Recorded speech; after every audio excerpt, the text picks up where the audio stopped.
It's safe to say that in our youth, we all have ideas of what our future will hold. Liz Dunn is no exception. It was one of those things that I had written down once and said, like if I ever started a business, it would be a thrift store.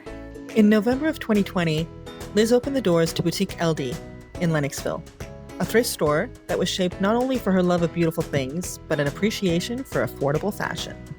No matter what store it is, I always go right for the sale rack. You might as well start there and then branch out after and see what you can find. And yeah, I really wanted this to be like the treasure hunt feeling, but in a really organized and pretty way. And Liz works hard to maintain that level of quality.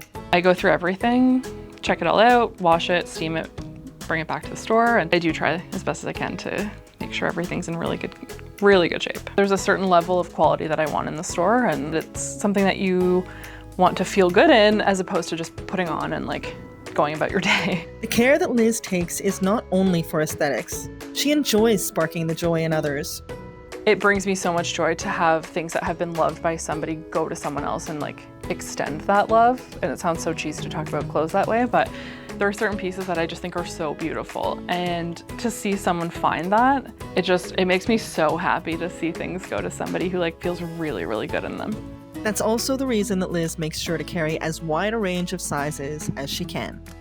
There have been so many times where I've gone shopping with friends, and a lot of my friends are, 5'2", 5'3" on the smaller side. And so I've always just felt, kind of out of place in a lot of stores and not catered to at all. And so it was never a question for my store. I want everybody to feel included and everybody to leave happy, and I would love to start like changing the narrative of clothing and bodies, and like you don't have to all look the same. And she is changing the narrative.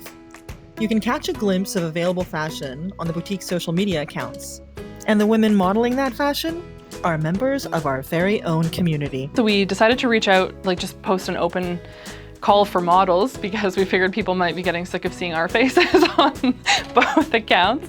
And yeah, people were so excited, like so willing to come and give up their time and try things on. And now that the store is up and running, she hopes to start hosting events for the community.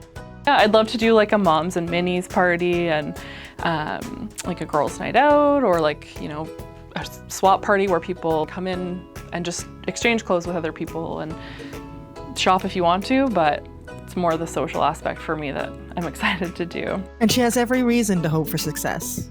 The local community has been unbelievable. Like, I was so welcomed when I moved here, and I feel like the English community is really supportive. A few years ago, Liz came to visit a friend in North Hatley.